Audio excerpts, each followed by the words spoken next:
अस्सलाम वालेकुम। आज की वीडियो में ना सिर्फ हम बात करेंगे पाकिस्तानी स्टॉक मार्केट की, स्टॉक मार्केट ऊपर जा रही है या नीचे जा रही है, इसके साथ साथ $600 बिलियन का लॉस हुआ है आर्टिफिशियल इंटेलिजेंस की दुनिया की सबसे बड़ी कंपनी एनवीडिया को। ये क्यों हुआ, कैसे हुआ, ये सारा कुछ हम जानेंगे आज की वीडियो में। आए चलते हैं वीडियो की तरफ।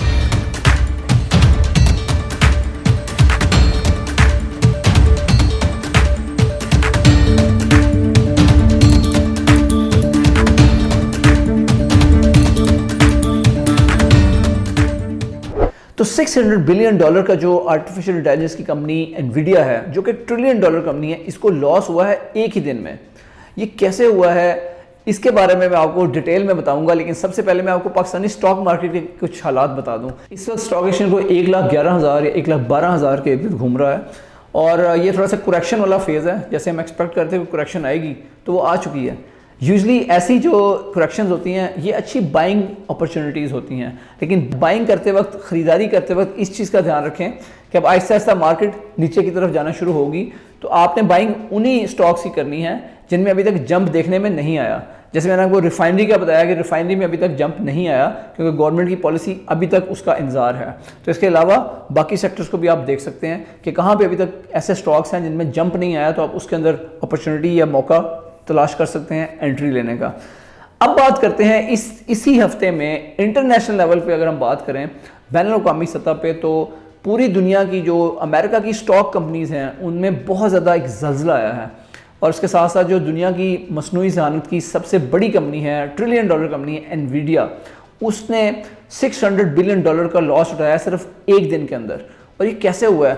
एक छोटी सी कंपनी डीप सीक के नाम से, जो चाइनीज़ कंपनी है, वो 2 साल भी नहीं हुए उसको बने हुए और उनके पास सिर्फ 5.6 मिलियन की फंडिंग थी।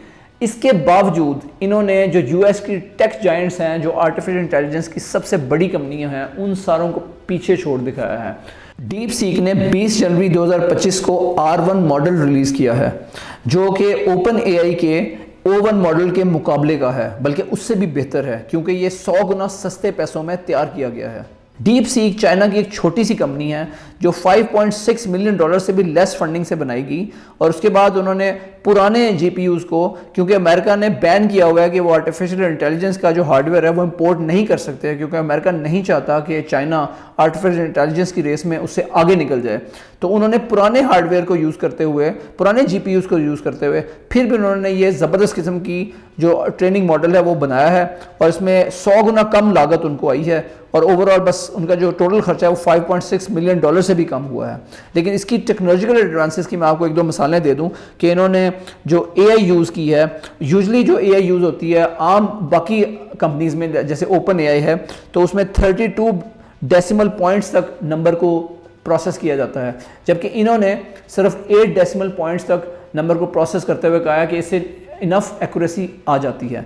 और इसके साथ साथ ओवरऑल जो मेमोरी है वो कम यूज़ होती है, 75% मेमोरी कम इस्तेमाल होती है, जिसकी वजह से इसमें हार्डवेयर बहुत ज़्यादा कम इस्तेमाल होता है। इसके अलावा जो अमेरिकन कंपनीज हैं उनकी एआई में 1.8 ट्रिलियन पैरामीटर्स को यूज़ किया जाता है, जबकि डीप सीक ने सिर्फ 671 बिलियन पैरामीटर्स को यूज़ किया और उनमें से भी 37 पैरामीटर्स को वो एक्टिवली यूज़ करते हैं और बाकियों को वो कहते हैं कि इनको कभी भी एक्टिवेट किया जा सकता है। ये सब कुछ करने की वजह से उनकी जो हार्डवेयर रिक्वायरमेंट है वो बहुत कम हो चुकी है। अमेरिका की जो टेक कंपनीज हैं इनका ये कहना था कि आर्टिफिशियल इंटेलिजेंस के जो ट्रेनिंग मॉडल्स हैं उनको ट्रेन करने के लिए मिलियंस ऑफ डॉलर्स और hundreds of millions of dollars के हार्डवेयर की जरूरत होती है। ये सारी बात गलत साबित हुई, जिसकी वजह से Nvidia loss $600 billion in a day. ना सिर्फ एनवीडिया को इतना बड़ा लॉस हुआ है बल्कि पूरी यूएस की स्टॉक मार्केट है सारी की सारी नीचे आई है। ऐसा करने से 2 बातें चाइना ने और डीप सीक ने गलत साबित की हैं। एक ये कि जो पहले समझा जाता था कि जो यूएस की बेस्ट टेक्नोलॉजिकल कंपनीज हैं उनके पास इतनी जहानत है और इतनी टेक्नोलॉजिकल एडवांसेस हैं कि वही आर्टिफिशियल इंटेलिजेंस में टॉप पे रिसर्च कर सकती हैं। नंबर 2, डीप सीक ने यह भी साबित कर दिखाया है कि इतने महंगे हार्डवेयर की जरूरत नहीं होती ट्रेनिंग मॉडल्स के लिए। तो ये एक बहुत बड़ी कामयाबी है नौ इंसानी के लिए।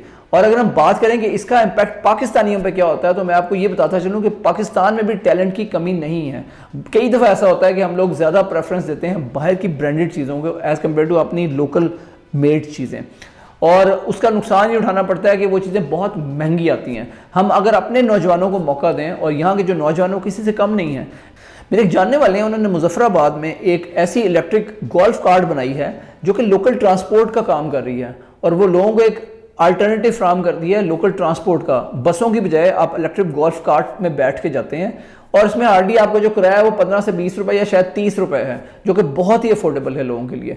तो अगर आप टेक्नोलॉजी को सही मानों में इंडिजिनस वे में यूज़ करें तो पाकिस्तानी नौजवान उससे बहुत ज़्यादा मज़े की इंटरेस्टिंग किस्म की चीज़ें बना सकते हैं। हमें सिर्फ उनको मौका देना चाहिए और उनको ट्राई करना चाहिए। इसके अलावा आपको पता ही है कि जो टेस्ला है उसने साइबर ट्रक बनाया जो कि $1,00,000 से भी ऊपर का आता है, लेकिन पाकिस्तानियों ने फैसलाबाद में एक बहुत ही सस्ता किस्म का साइबर ट्रक शेप का एक ट्रक बना दिया है। अब उसकी सेफ्टी या उसकी वो सारी जो फीचर्स हैं वो तो नहीं होंगे, लेकिन उन्होंने करके दिखा दिया कि यार इस तरह की चीज़ें हम लोकल क्रिएट कर सकते हैं। ये चीज़ हमें सीखनी है चाइना से कि ज़रा नम हो तो ये मट्टी बड़ी जरखेज़ है साकी। हमें मौका देना चाहिए अपने नौजवानों को क्रिएटिविटी का, इनोवेशन करने का और टेक्नोलॉजी में महारत हासिल करने का। अगर हमारे नौजवान अपना कीमती वक्त फैमिली व्लॉगिंग और इसी किस्म की फजूलियात देखने में ना लगाएं और फोकस करें क्रिएटिविटी की तरफ, इनोवेशन की तरफ और टेक्नोलॉजी में महारत हासिल करने में, तो ये बहुत आगे जा सकते हैं। अगर आपको ये वीडियो पसंद है तो इसे ज़रूर लाइक करें। अगर अभी तक आपने चैनल को सब्सक्राइब नहीं किया तो इसको ज़रूर सब्सक्राइब कर लें, क्योंकि आइंदा भी हम आपके पास इसी किस्म की ज़बरदस्त किस्म की खबरें स्टॉक मार्केट और इंटरनेशनल मार्केट में क्या हो रहा है ये लेके आते रहेंगे। Thank you very much.